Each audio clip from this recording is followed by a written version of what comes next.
All right, everybody, welcome back. I'm Darian the Eclectic, and today we're continuing our writer's wheel, where I have a list of topics and questions that I see often from new writers or writers in general. And I've put them in a wheel with question marks, and I hit the button, and I have no idea what's going to come up next until the wheel stops. So if you're interested in seeing the first video with a few more questions, go ahead and check that out. But now we're going to continue with the wheel and finish it off. So let's spin it. All right, get ready, hit the button. And we're spinning, we're spinning, we're spinning. What's coming up next? Oh, what's the difference between showing and telling? Okay, so we touched on this in the last video I did with the wheel. But the difference between showing and telling is when you show something, you're showing the action, the emotion, the reasoning behind what you're trying to say.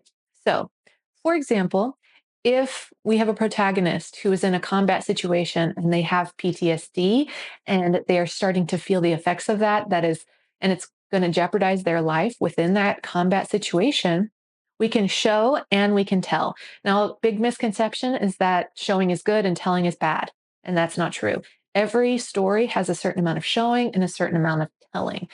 If you do only show, it is a lot of exhausting information for the reader. It's a lot more information than they really need. If this is not a significant thing, it doesn't necessarily need to be shown. It can just be told and we can move forward with the plot. However, telling can, if you do a whole lot of telling and very little showing, it can become very boring. You're just telling the reader how the protagonist is feeling instead of showing how they're feeling. And so the reader's not going to feel it themselves. They're not going to be invested in the story because it's more of a report or an essay than a fiction novel, right? So, examples of the differences between showing and telling is our character in the combat situation. They have PTSD, so they're feeling those side effects. They're feeling sweaty and shaking and panicking, and they're frozen in the spot and they're having flashbacks of the reason they have PTSD. Maybe they were in a combat situation before and their best friend, their partner died somehow. All these different things are making them a different person in this moment than they would have been before that PTSD occurred, right? Before, maybe they were quick thinking, they were skilled in combat and they would have taken down these bad guys super fast without a second thought. But now they remember the bad thing that happened when they took those risks, and it's stopping them from taking those risks again. Another aspect of that is not just showing their facial expressions or describing, the blood pumping through their veins, the heart hammering in their chest, but is also providing them the introspection. What are they thinking as well as what are they feeling, right?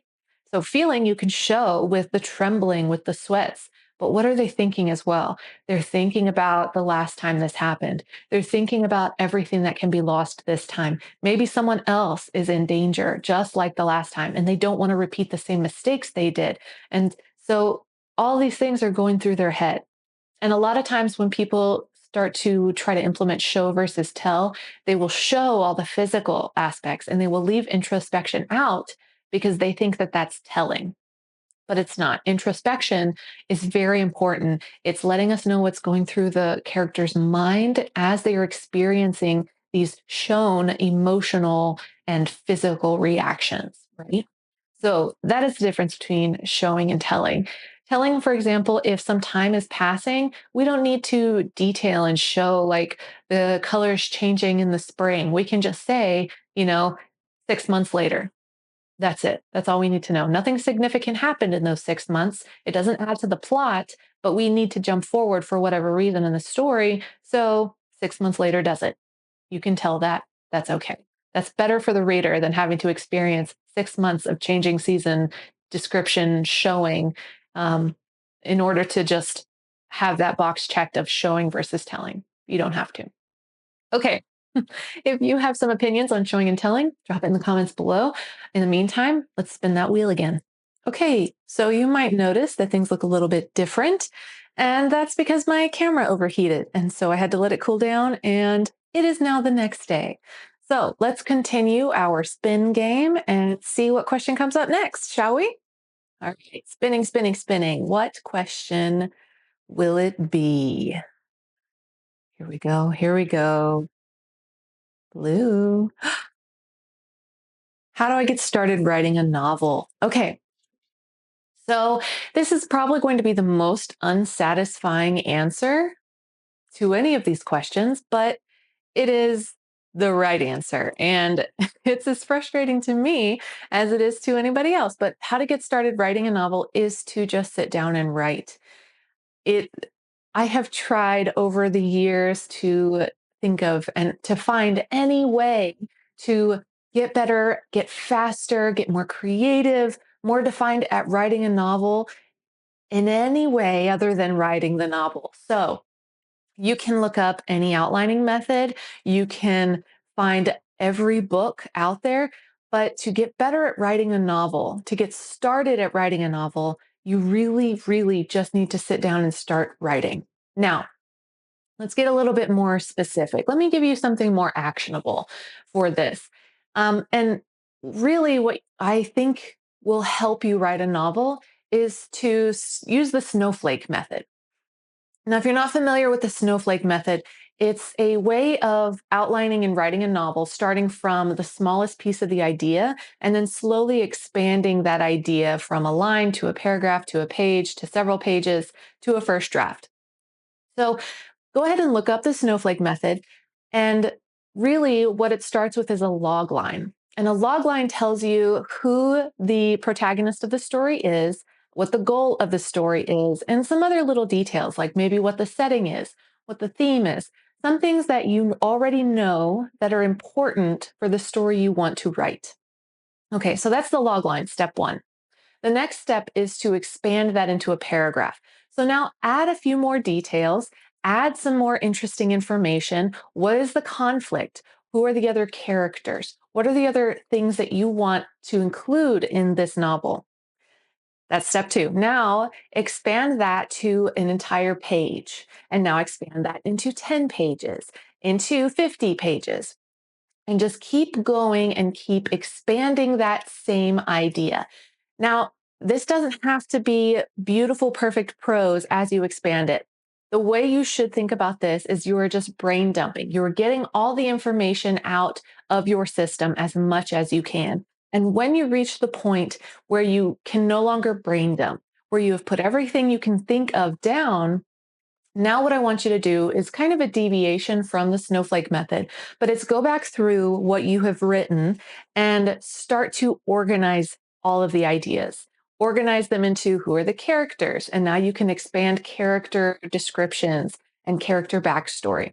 You can expand it into what the world looks like. And now expand the world building of it. What else can you include to make it more interesting? If you've got information about the protagonist and the conflict, maybe try to think of a timeline of how things are supposed to go in this particular story. And what you'll find is that as you slowly start to build out each individual piece, you kind of organize yourself into having a story Bible and even an outline. Now, once you've done all of this, now you can actually go out and use and try to figure out the kind of outline you'd like to implement into this snowflake method hybrid Frankenstein piece that we've got going on here. Really, the best way to do this is to just keep going. You're going to hit roadblocks. You're going to feel frustrated. You're going to feel like you have no more ideas. You have nothing to say, or what you have to say isn't good enough, isn't original enough. Nobody's going to want to read it. You're going to have all these negative thoughts in your head. And I want you to just keep going. Keep writing it no matter what. Keep pushing forward. Even if you feel like the ideas are lame and overdone, just keep doing it, because what you'll find is if you keep pushing and you reach the end, you will have done something incredible. One, you'll have made this story your own, even if it has a lot of themes, even if it's very fan fiction, you will have completed a monumental task and accomplishment in creating a first draft novel. And the only way you can get better at writing is to continue writing. So do this again and again and again and edit that novel and make it beautiful, make it as good as you want. Send it out to people that you trust and who are going to be kind to you with their feedback, and then revise it. And when you feel like it can't be revised anymore, when you feel like you are done with this project, You can either put it in a drawer and start working on the next one because you will improve with each subsequent novel, or you can start shopping it around and see what kind of feedback you get from other editors. And who knows, you might get it picked up. So, best advice to get started writing a novel: pick a certain type of outlining, a certain type of story writing method. My favorite is the snowflake because it starts small and just grows without a lot of pressure. And just keep doing it. Keep going because you will only get better if you continue to practice. It's a craft, right? The writing craft. So the only way to get better at it is to practice your craft. Okay. So we have one more spin left. Let's see what it is. I wonder what it could be. Spin, spin, spin. Where will it land? Who knows? All right. What's this last question? I hope it's. Oh, ooh, okay. What is the best way to outline a book? Okay, well, there. This is kind of similar to what we just talked about. Is there is no best way to outline a book. The best way to outline a novel is to use the method that works best for you. And some people don't outline at all. Some people are discovery writers and they have to get everything out and then go back and start to try to figure out how it's supposed to go together.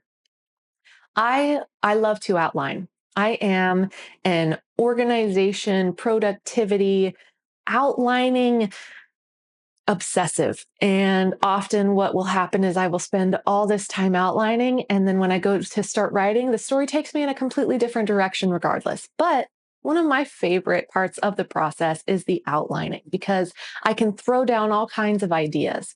The characters often have different ideas, and I have no choice but to follow them on their journey. But by outlining, I have access to a lot of different ideas so that if I get stuck, I can return back to that outline and continue writing from there and continue including the information that I want in there, as well as what the characters are telling me should be in there. Now, I can do an entire series on all the different ways to outline a novel, all the different story writing methods, the snowflake method, the story grid method, which I've already started. So if you're interested in watching some of the story grid videos, please go and check those out.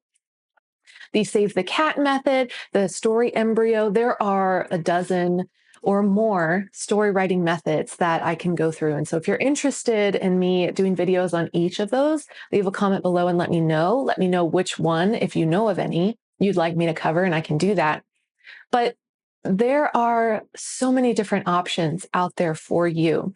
And I think the best way to really figure out which outlining method is going to be the best for you is to try them all.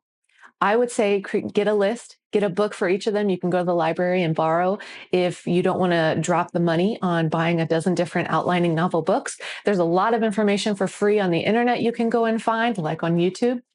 And you just start by creating outlines for different stories or even the same story using all the different outlining methods and see which one kind of clicks for you. See which one allows you to have the room to be creative and also the structure to work that story that makes you feel like this is the place, this is the one for you. Now, what you might find and what I found is that a combination of all the different methods is really what works best for me. And with each story, that combination or that methodology might change. And so be open to change, be open to evolving with each novel, with each story that you write, and know that every process, every person's process is different. Every person's process with each novel is going to be different. Every day might be different. So be flexible and be open to change. But the best thing to do is sit down and write. Try to be consistent. Now, I would love to do a video on consistency and the opposition between should I write every day or should I binge write and which is better. So if you want to hear that, I have a lot of thoughts on it. Leave me a comment below. But that is the end of our spin. We've done 2 episodes on this. So if you really liked it, let me know in the comments below and we can do another spin episode or two. And thank you so much for watching. I'll see you in the next one. Bye.